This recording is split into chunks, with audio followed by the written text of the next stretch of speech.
जय हिंद साथियों, मैं पूजा चौहान ट्रिक एकेडमी में आपका स्वागत करती हूँ। आज हम लेकर आए हैं आपके लिए बायोलॉजी से रिलेटेड 30 क्वेश्चंस जो आपकी एमपी पुलिस की तैयारी को और भी ज़्यादा मजबूत कर देगी। ठीक है, जैसा कि मैं हर वीडियो में आपको बताती हूँ कि आप एक बार कम से कम एक बार आप पूरा वीडियो व्यू करें, देखें। पूरे वीडियो में आपको बहुत सारे क्वेश्चन ऐसे मिलेंगे जो आपकी तैयारी या जो आपके डाउट्स हो उन सभी को क्लियर कर देंगे। ठीक है, और आपकी तैयारी और अच्छे से हो सकती है, जिसके कारण आप अपनी पुलिस की वर्दी हासिल कर सकते हैं। तो शुरुआत करते हैं हम बायोलॉजी से। ठीक है, पहला जो क्वेश्चन है वो क्या है? कृत्रिम गर्भाधान के लिए ये आएगा यहाँ पर, कृत्रिम गर्भाधान के लिए शुक्राणु का संग्रहण कहाँ होता है? बर्फ में, कैमरे में, कमरे में आएगा यहाँ पर, द्रव ऑक्सीजन में या द्रव नाइट्रोजन में। तो जो इसका सही आंसर आएगा वो क्या आएगा? द्रव नाइट्रोजन में। जो भी स्पर्म्स होते हैं, अलग से अगर फर्टिलाइजेशन की प्रोसेस करवाई जाती है तो वो टेस्ट ट्यूब में करवाई जाती है। जो स्पर्म होते हैं उनको कहाँ रख दिया जाता है? टेस्ट ट्यूब में डाल दिया जाता है विथ लिक्विड नाइट्रोजन। ठीक है, द्रवित नाइट्रोजन के साथ में टेस्ट ट्यूब बेबी, मतलब टेस्ट ट्यूब बेबी जो होता है ना, वो इसी के कारण होता है कि उसके अंदर टेस्ट ट्यूब के अंदर स्पर्म डाल दिए जाते हैं और उसी स्पर्म को फिर मतलब सुरक्षित रखा जाता है और फिर उन स्पर्म्स को फीमेल्स के ओवम में ट्रांसफ़र कर दिया जाता है। ठीक है, अंडाणु में उसको ट्रांसफ़र कर दिया जाता है। ये फर्टिलाइजेशन की प्रोसेस होती है, इसको टेस्ट ट्यूब बेबी भी कहा जाता है। अगर स्पर्म जो होते हैं उनका जीवन काल अच्छा चलेगा, मतलब वो सर्वाइव करने के लिए ज़्यादा समय तक रहेंगे, तो ये प्रोसेस अच्छे से हो जाती है, इसकी गारंटी रहती है। लेकिन अगर किसी के स्पर्म जो होते हैं वो बाहर निकलते ही डेड हो जाते हैं, मर जाते हैं, जिसके कारण ये नहीं हो पाती है ये वाली प्रक्रिया टेस्ट ट्यूब बेबी की। तो किसी किसी के स्पर्म के द्वारा ये हो जाती है और किसी किसी के स्पर्म के द्वारा ये नहीं हो पाती है। तो इसका सही आंसर क्या है? ऑप्शन 4। नेक्स्ट क्वेश्चन है, H.G. खुराना को नोबेल पुरस्कार दिया गया था डीएनए की खोज पर, डीएनए की डबल हेकल संरचना की प्रस्तुति के लिए, या फिर डीएनए के रासायनिक संश्लेषण के लिए, डीएनए ट्रांसप्लांट के लिए।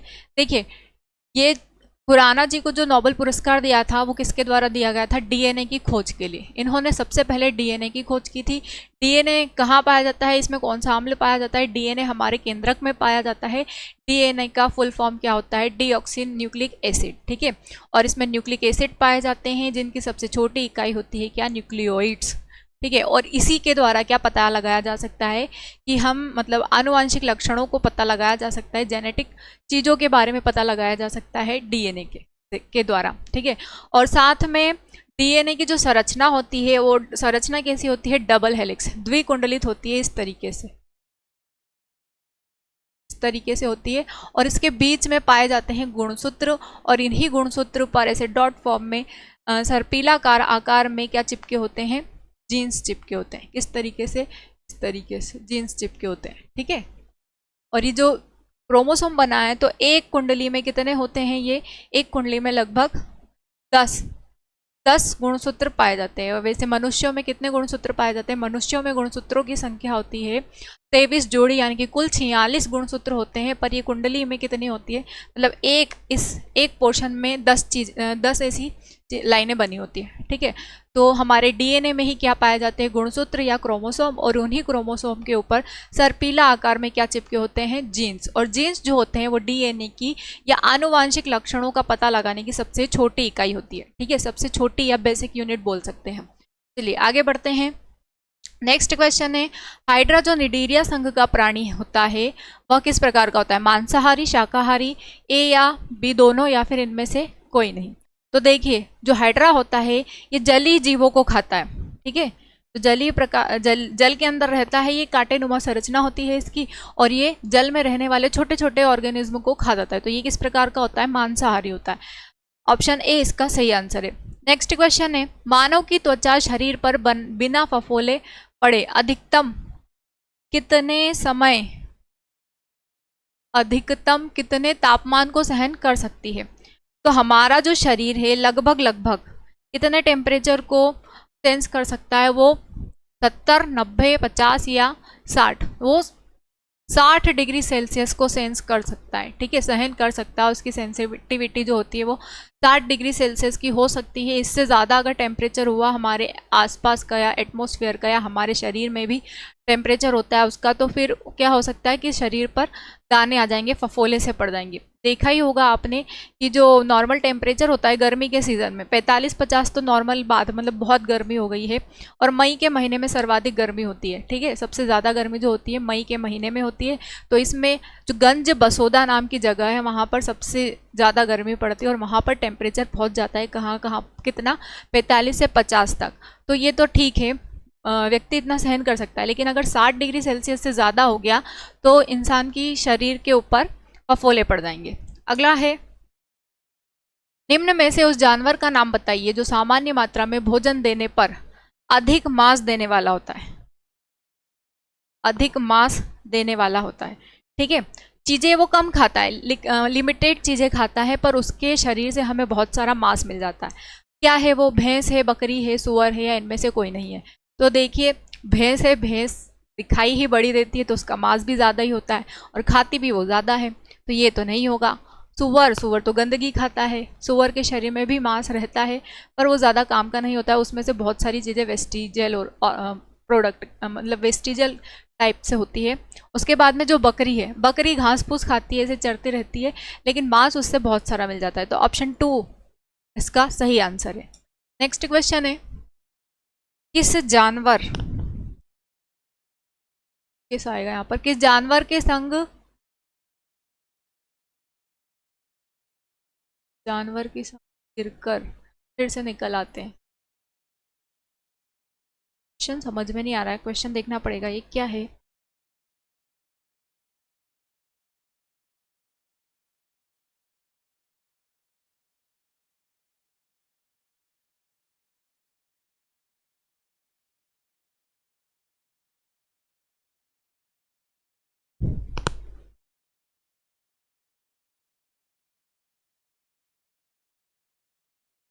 किस जानवर के सिंग आएगा यहाँ पर, के सिंग गिरकर फिर से निकल आते हैं। किस जानवर के सिंग गिरकर फिर से निकल आते हैं? ऑप्शन क्या है? गेंडा, भैंस, गाय या चीतल? किसके सिर मतलब सिंग होते हैं जो गिरकर फिर से निकल आते हैं? इसका जो सही आंसर आएगा वो क्या आएगा? चीतल। क्या आएगा सही आंसर? चीतल। बाकी जो गेंडा है, भैंस है, गाय है, उसके तो सिंग लगे के लगे ही रहते हैं, वो जन्म के साथ आ जाते हैं, मतलब धीरे धीरे बढ़ते जाते हैं, जैसे जैसे उनकी उम्र बढ़ती जाती है और वो मृत्यु तक उनके साथ में ही रहते हैं, लेकिन चीतल के फिर से आ जाते हैं। अगला प्रश्न है, कोलेस्ट्रॉल का असामान्य स्तर संबंधित है धमनियों का कठोर हो जाना, शिराओं का कठोर हो जाना, वृक्क पत्थर निर्माण, या फिर यकृत सिरोसिस, सिरहोसिस। मिस्टेक बहुत हो गई है मात्राओं की। यकृत सिरोसिस, ठीक है। कोलेस्ट्रॉल का असामान्य स्तर क्या कहलाता है? कोलेस्ट्रॉल अगर बहुत ज़्यादा बढ़ गया है तो उसके कारण क्या होता है? उसके कारण होता है लीवर सिरोसिस या यकृत सिरोसिस। फैटी एसिड भी इसको कहा जाता है, ऑप्शन 4 इसका सही आंसर है। क्या कहा जाता है इसको? फैटी एसिड भी कहा जाता है, क्योंकि जो आपका फेट होता है, अगर आप ज़्यादा मात्रा में फेट ले रहे हैं तो ये फेट कहाँ पर जमने लग जाता है? आपकी लीवर की धमनी और शिरा पर, ठीक है। धमनी और शिरा पर ये जमने लगेगा तो जो ब्लड का फ्लो हो पाता है वो बहुत कम हो जाता है, धीमा हो जाता है, जिसके कारण व्यक्ति में सफोकेशन की समस्या हो सकती है, मतलब कि सफोकेशन वो फील करता है, महसूस करता है, जैसे कि घबराहट होना, या हो सकता है कि हार्ट अटैक की भी संभावना हो जाती है फैटी लीवर में। तो लीवर सिरोसिस हो जाता है और इसी को कहा जाता है फैटी एसिड। फेट बढ़ जाता है यकृत के ऊपर अगर वो असामान्य तरीके से क्या ले रहा है? फेट, ठीक है। अगला प्रश्न देखते हैं हम, दुग्ध उत्पादन हेतु गाय की प्रसिद्ध नस्लें हैं। दुग्ध उत्पादन के लिए गाय की प्रसिद्ध नस्लें हैं। थार पारकर एवं राठी, राठी एवं नागौरी, मालवी एवं थार पारकर, या फिर मेवाती एवं मालवी। तो इसका जो सही आंसर आएगा वो क्या है? थार पारकर एवं राठी। जो हरियाणा वगैरह है, हरियाणा बिहार वगैरह होता है जगह है, वहाँ पर सबसे ज़्यादा दुग्ध उत्पादन होता है और वहाँ पर इन्हीं नस्लों की ज़्यादा से ज़्यादा क्या होती है? गाय होती है। बाहर यहाँ के एमपी के लोग भी वहाँ से खरीद कर लाते हैं ताकि वो अच्छी नस्ल, मतलब ज़्यादा से ज़्यादा मात्रा में दुग्ध का उत्पादन कर सके और उन्हें अच्छा फ़ायदा मिल सके। तो ऑप्शन ए इसका सही आंसर है। नेक्स्ट क्वेश्चन है, निम्नलिखित निम्नलिखित जंतुओं में से किसका गर्भाधान काल अन्य से ज्यादा है? किसका गर्भाधान काल अन्य से ज्यादा है? बारहसिंगा, चीता, यॉक या फिर हाथी? देखिए हाथी का जो गर्भाधान काल होता है वो सबसे ज्यादा होता है, ठीक है, इसीलिए इसका सही आंसर क्या आएगा? हाथी। अगला प्रश्न है, गाय का औसत जीवन काल कितना होता है? गाय कितने वर्षों तक जीवित रहती है? 25, 10, 30 या फिर 20? गाय के जीवन का औसत काल, जीवन के औसत काल कितने होते हैं? गाय का जो जीवन का औसत काल होता है लगभग 20 वर्ष का होता है। 20 वर्ष तक हर एक गाय जीवित रह सकती है। अगला प्रश्न है, गाय का गर्भाधान काल कितने दिनों का होता है? 282 दिन, 300, 270 या 320? तो गाय का जो गर्भाधान काल होता है वो 282 दिन का होता है। ऑप्शन ए इसका सही आंसर है। अगला प्रश्न देखते हैं हम, ORT, ORT, ORT मौखिक पुनः जलयोजन चिकित्सा किसके रोगोपचार से संबंधित है? अरक्तता, बेरीबेरी, कैंसर या अतिसार? तो देखिए ORT ओरल रिहाइड्रेशन के बारे में पूछा गया है, तो वो किसके से होता है? जब दस्त लग जाते हैं। और दस्त किस रोग में लग जाते हैं या लूज मोशन किस रोग में हो जाते हैं? वो हो जाते हैं अतिसार में। अतिसार में क्या होता है कि शरीर से जितना भी पानी होता है बाहर हो जाता है, लगातार दस्त बने रहते हैं अतिसार में। तो ऑप्शन 4 इसका सही आंसर रहेगा। नेक्स्ट क्वेश्चन है, मानव नेत्र को रेटिना के कोण अधिक कहाँ केंद्रित होते हैं? कहाँ पर होते हैं? रेटिना के सिरे पर। ये हमारा रेटिना इसके सिरे पर, ठीक है, तो ऑप्शन 4 इसका सही आंसर रहेगा। नेक्स्ट क्वेश्चन है, डॉल्फिन किस वर्ग का उदाहरण है? पिसेज, पिसेज यानी कि मछली होती है, मछली आप जलीय जीव भी बोल सकते हैं। पिसेज को मत्स्य वर्ग कहा गया है। एव्स यानी कि पक्षी, मैमेलिया यानी कि स्तनधारी जीव, हम लोग सभी प्रकार के जानवर जिसमें स्तन निकले होते हैं, दुग्ध ग्रंथियां पाई जाती है, उसको क्या कहा जाता है? मैमेलिया। एम्फीबिया जो जल और स्थल दोनों जगह पर पाए जाते हैं, उनको कहा जाता है एम्फीबिया। तो जो डॉल्फिन होती है, डॉल्फिन एक मछली होती है, जलीय जीव होता है, लेकिन ये किस वर्ग के अंतर्गत आती है? ये मैमेलिया में आती है, ठीक है।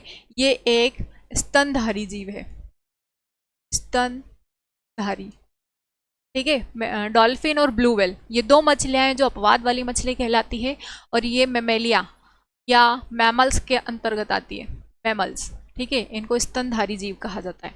अगला प्रश्न है, निम्नलिखित में से किसको आघात के संदर्भ में खतरे का गौण कारक माना गया है? अति तनाव, हाइपर डिप्रेशन या हाई डिप्रेशन? शारीरिक अक्रियता, मधुमेह या धूम्रपान?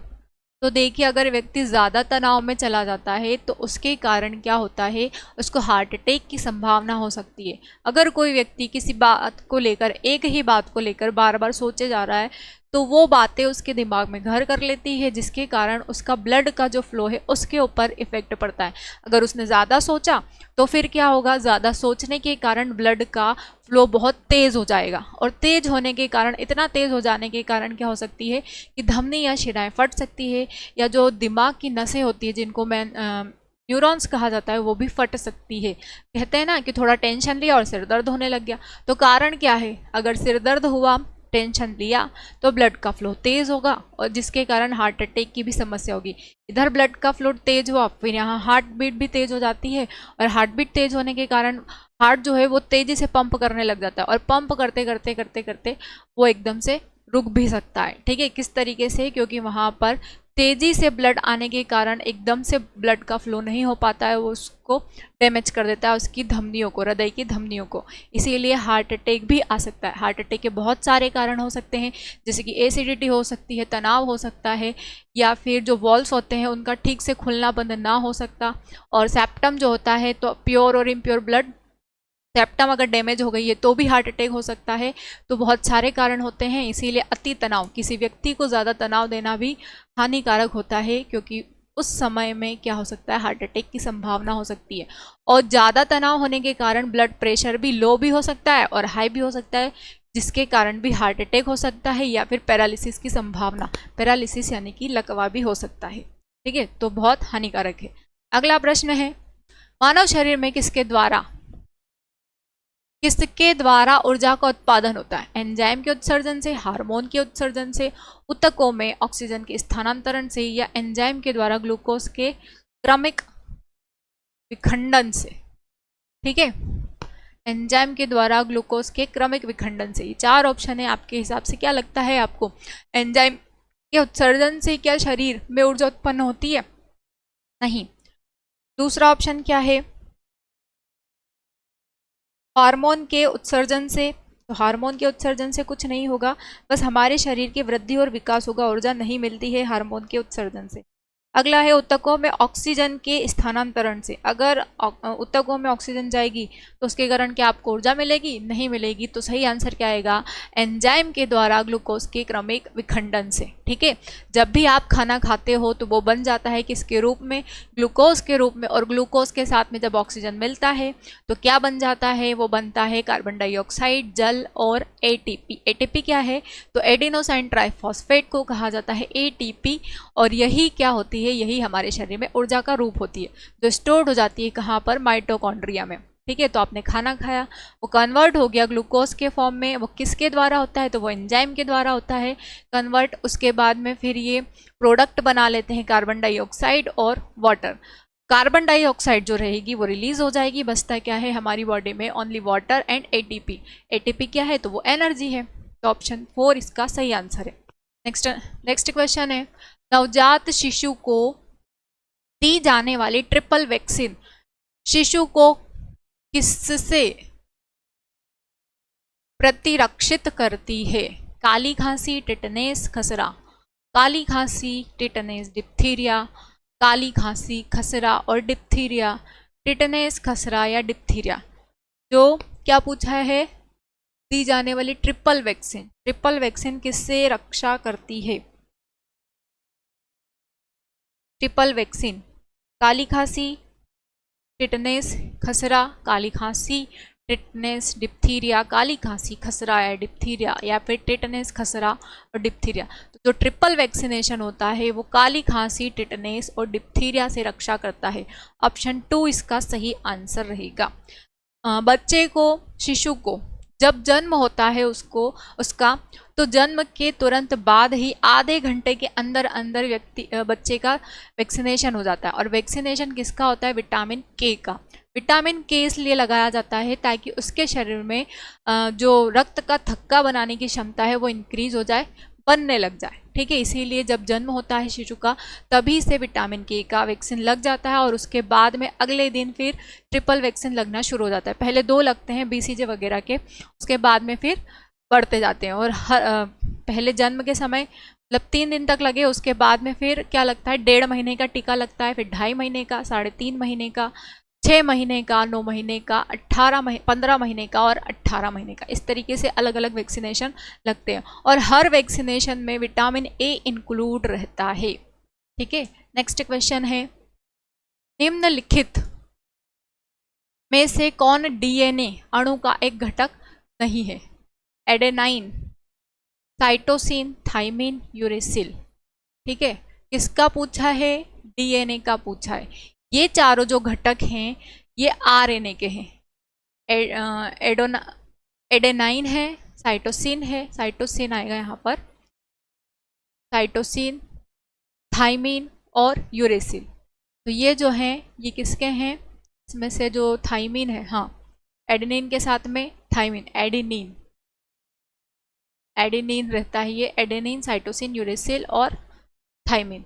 तो डीएनए में यूरेसिल नहीं पाया जाता है। डीएनए में क्या होता है? एडेनिन, साइटोसिन, थाइमिन और ग्वानिन। यहाँ पर यूरेसिल नहीं आएगा, ये आरएनए में होता है।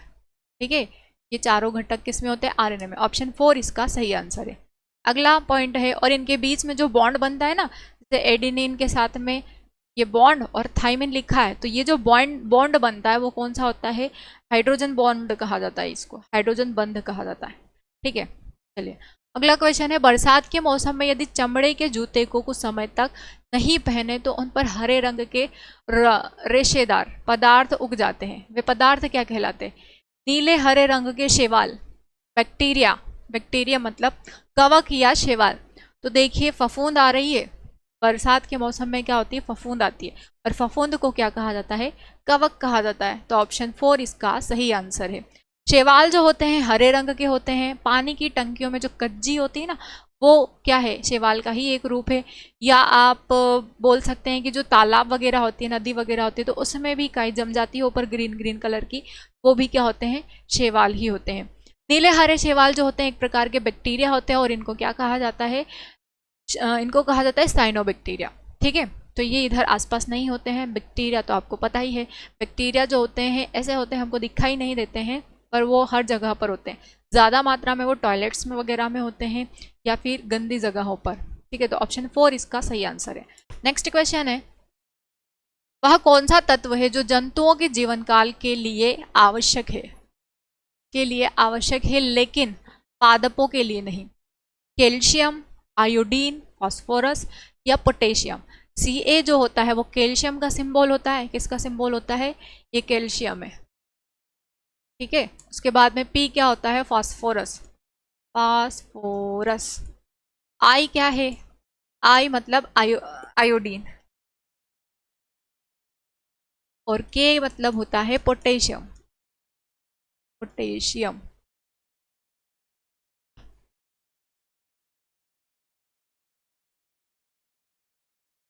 तो देखिए पादपों में फास्फोरस होता है, सॉरी, वह कौन सा तत्व है जो जंतु के जीवन के लिए आवश्यक है लेकिन पादपों के लिए नहीं? ठीक है, तो हमारे शरीर में कैल्शियम होता है, आयोडीन होता है, फास्फोरस होता है और पोटेशियम भी होता है। लेकिन पादपों में क्या नहीं पाया जाता है? तो पादपों में कैल्शियम नहीं पाया जाता है। देखा है क्या कि किसी प्लांट के बाल आ रहे हैं, या नाखून आ रहे हैं, या दांत निकले हुए हैं, या उनमें हड्डियां पाई जा रही है? तो कैल्शियम कहाँ पाया जाता है? इन जगहों पर ही पाया जाता है, इसीलिए कैल्शियम इसमें नहीं पाया जाता है पादपों में। ऑप्शन ए इसका सही आंसर है। नेक्स्ट क्वेश्चन है, निम्नलिखित में से कौन सा परजीवी है? ये आया हुआ है आरआरबी मुंबई ग्रुप डी में आया हुआ क्वेश्चन है कि कौन सा परजीवी है इसमें से? जूं है, मच्छर है, घरेलू मक्खी है, या इनमें से कोई नहीं है? मच्छर जो है प्रोटोजोआ है। ठीक है, तो जूं क्या है? एक प्रकार का परजीवी है। और जूं जो होती है रक्त चूसती है, हमारे बालों में पाई जाती है, और हमारा दिमाग का रस मतलब खून चूसती है। ऑप्शन फर्स्ट इसका सही आंसर है। अगला प्रश्न है, एमनियोसेंटेसिस। एमनियोसेंटेसिस एक तकनीक है जो संबंधित है, किससे संबंधित है एमनियोसेंटेसिस? अमोनिया के प्रयोग से। अब नाम इसका एमनियोसेंटेसिस है, तो क्या अमोनिया से संबंधित है? नहीं। ठीक है, नेक्स्ट ऑप्शन है, बच्चों के लिंग परीक्षण से, भ्रूण के लिंग परीक्षण से, या फिर घरेलू कार्य के सरलीकरण से। तो देखिए एमनियोसेंटेसिस जो होता है ये भ्रूण के लिंग परीक्षण की एक तकनीक होती है। जब माँ प्रेग्नेंट होती है तो लगभग 3 महीने या 5 महीने में, 3 महीने में ही सोनोग्राफी करवाने का कहा जाता है। तो डॉक्टर्स क्या करते हैं, पहले ये प्रथा चलती थी, पुराने लोग करते थे, बड़े लोग, कि देख लेते हैं कि जो गर्भाशय है उसमें लड़की तो नहीं है, और अगर लड़की हुई तो उसको पेट में ही मार दिया जाता था। ज़्यादातर ये कंडीशन किस में होती थी? जो जनरल वाले होते हैं ना, ठाकुर वगैरह, इन लोगों में, क्योंकि ये लोग ज़्यादा लड़कियों को पैदा नहीं कर पाते थे। अब तो खैर ये लिंग परीक्षण बंद हो गया है।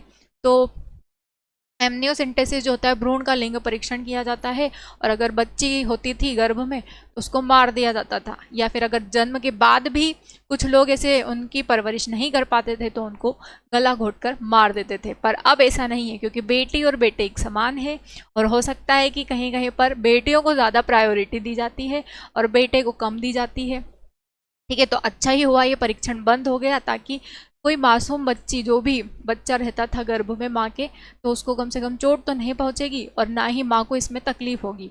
सही आंसर क्या है इसका? ऑप्शन 2। नेक्स्ट क्वेश्चन है, जीन का आकार होता है, जीन का आकार अभी फर्स्ट क्वेश्चन में ही बताया था कि जीन का आकार कैसा होता है। नियमित आकार, अनियमित आकार, सर्पाकार, या फिर शंकु आकार। अभी फर्स्ट क्वेश्चन में ही बताया था कि आकार कैसा होता है, सर्पिलाकार या सर्पाकार। ऑप्शन 2 इसका सही आंसर है। नेक्स्ट क्वेश्चन है, हड्डियों तथा दांतों का मुख्य घटक क्या है? कैल्शियम, फास्फोरस, सल्फर या लोहा? लोहा हमारे रक्त में पाया जाता है। सल्फर जो होता है, सल्फर भी रक्त में होता है, लेकिन मांसपेशियों के निर्माण में कौन सा खनिज सहायक होता है? सल्फर होता है, गति भी करवाता है ये। फास्फोरस जो होता है ये दांतों और हड्डियों के निर्माण में सहायक होता है, तो ये निर्माण करवाता है। और कैल्शियम जो होता है, कैल्शियम भी दांतों और हड्डियों दोनों में पाया जाता है। तो इसका सही आंसर क्या आएगा? कैल्शियम। ज़्यादा मात्रा में क्या होता है? कैल्शियम ही होता है। ऑप्शन ए इसका या फर्स्ट इसका सही आंसर है। नेक्स्ट क्वेश्चन है, रक्तचाप में उच्चतम बिंदु या रक्तचाप का ऊपरी पाठ्यांक कहा जाता है? अनुशिथिलन, दाब, डायस्टोल या डायस्टोलिक, अधीह तनाव, अति तनाव या प्रकुंचन? ऊपर वाली वैल्यू क्या होती है? नॉर्मल वैल्यू 120, 80, तो आपसे ऊपर वाली वैल्यू पूछिए तो ये क्या कहलाता है? अनुशिथिलन कहलाता है, अधीह तनाव कहलाता है, अति तनाव कहलाता है, या फिर क्या कहलाता है? प्रकुंचन दाब। तो ऊपर उच्चतम बिंदु जो होता है ये क्या कहलाता है? सिस्टोल, स्टोल यानी कि प्रकुंचन दाब कहलाता है। ऑप्शन 4 इसका सही आंसर है। नेक्स्ट क्वेश्चन है, निम्नलिखित आएगा यहाँ पर, श्वसन में कार्बोहाइड्रेट निम्नलिखित में विखंडित हो जाते हैं। निम्नलिखित में विखंडित हो जाते हैं क्या? कार्बोहाइड्रेट, ग्लाइकोजन में कार्बन डाइऑक्साइड और जल, ऑक्सीजन और कार्बन डाइऑक्साइड, या फिर ग्लूकोज? किसमें विखंडित हो जाते हैं कार्बोहाइड्रेट? यहाँ पर कॉमन नहीं है ये 2 आएगा यहाँ पर, ठीक है? क्या आएगा? 2, कार्बन डाइऑक्साइड और जल। जो कार्बोहाइड्रेट होता है, कार्बोहाइड्रेट में आप क्या लेते हो? आप भोजन लेते हो। भोजन में क्या लेते हो कार्बोहाइड्रेट के रूप में? तो आप रोटी खाते हो, चावल खाते हो, ठीक है? तो ये कार्बोहाइड्रेट पाए जाते हैं। फल खाते हैं, फलों में भी कार्बोहाइड्रेट होता है। तो आपने कार्बोहाइड्रेट खाया तो बदले में आपको क्या मिलेगा? रेस्पिरेशन इक्वेशन के अकॉर्डिंग ग्लूकोज से क्या, ग्लूकोज के साथ में ऑक्सीजन की रिएक्शन करवाई जाती है, तो बदले में क्या मिल जाता है? कार्बन डाइऑक्साइड और जल। ऑप्शन 2 इसका सही आंसर आएगा, जल और कार्बन डाइऑक्साइड। इसमें से कार्बन डाइऑक्साइड जो होती है वो रिलीज हो जाएगी, बाहर चली जाएगी, बचता क्या है? केवल जल और ऊर्जा। अगला प्रश्न है, सर्प के काटने से मृत्यु का कारण होता है? लाल रुधिर कणिकाओं का नष्ट हो जाना, तंत्रिका का कार्य नहीं कर पाना, 1 और 2 दोनों, या पेशियों का सदैव के लिए संकुचन हो जाना? सांप के काटने पर क्या हो जाता है? ठीक है, तो सांप के काटने से क्या हो जाता है? लाल रुधिर कणिकाएं जो होंगी वो नष्ट हो जाएगी, और साथ में तंत्रिका तंत्र यानी कि आपकी न्यूरॉन्स जो है वो भी कार्य नहीं कर पाएगी। तो ऑप्शन 1 और 2 इसका सही आंसर है, ऑप्शन सी, ठीक है? अगला है, रक्त में जो तत्व नहीं पाया जाता है वह है? लोहा, तांबा, क्रोमियम या मैग्नीशियम? रक्त में कौन सा तत्व नहीं पाया जाता है? रक्त में मैग्नीशियम नहीं पाया जाता है। मैग्नीशियम जो होता है ये ठोस अवस्था में पाया जाता है। कहाँ पर? हमारी हड्डियों में, ठीक है? रक्त में ये 3 चीज़ें होती है, लेकिन मैग्नीशियम जो होता है हमारी बोन्स में पाई जाती है, हमारी हड्डियों में पाई जाती है, और वो भी ठोस के रूप में। और किस भाग में होता है वो तो मैं आपको जब बोन्स पढ़ाऊंगी तब बताऊंगी। नेक्स्ट क्वेश्चन है, मिट्टी की उर्वरा शक्ति को बढ़ाने में महत्वपूर्ण योगदान करने वाले जीव निम्नलिखित में से कौन है? राउंड वॉर्म, गोल कृमि कहा जाता है, हुक वॉर्म, टेप यानी कि जो फ्लेट होते हैं, या फिर अर्थ वॉर्म। जो मिट्टी की उर्वरक क्षमता को बढ़ाते हैं वो क्या कहलाते हैं? वो कहलाते हैं अर्थ वॉर्म, ठीक है? जैसे कि केचुआ जो है अगर मिट्टी में पाया जाता है तो मिट्टी की उर्वरक क्षमता बढ़ जाती है, प्रजनन क्षमता बढ़ जाती है। तो केचुआ मिट्टी में ही पाया जाता है, और केचुए को ही क्या कहा जाता है? अर्थवॉर्म। अगला प्रश्न है, खुले स्थानों और भीड़भाड़ वाले स्थानों में से होने वाले डर यानी कि फोबिया को क्या कहते हैं? एगेरोफोबिया, एक्रोफोबिया, क्लास्ट्रोफोबिया या फिर स्किज़ोफ्रेनिया? क्या कहा जाता है जब कोई व्यक्ति ज़्यादा भीड़ भाड़ में जाता है और उसे डर लगता है? भीड़ भाड़ वाली जगह पर जाने से क्या हो जाता है? डर लगता है, तो उसको कहा जाता है एगेराफोबिया। ऑप्शन ए इसका सही आंसर है एगेराफोबिया। ठीक है, तो आज के 30 क्वेश्चन कंप्लीट हो गए हैं विथ सॉल्यूशन। मैंने आपको पूरा डिस्क्रिप्शन बताया है, और जिसके आपको समझ में नहीं आए हैं क्वेश्चन तो आप कमेंट बॉक्स में कमेंट कर सकते हैं और उसका सॉल्यूशन फिर से पूछ सकते हैं। तो अगले 30 क्वेश्चंस लेकर हम फिर आएंगे कुछ समय के बाद में। तब तक के लिए जय हिंद साथियों, धन्यवाद।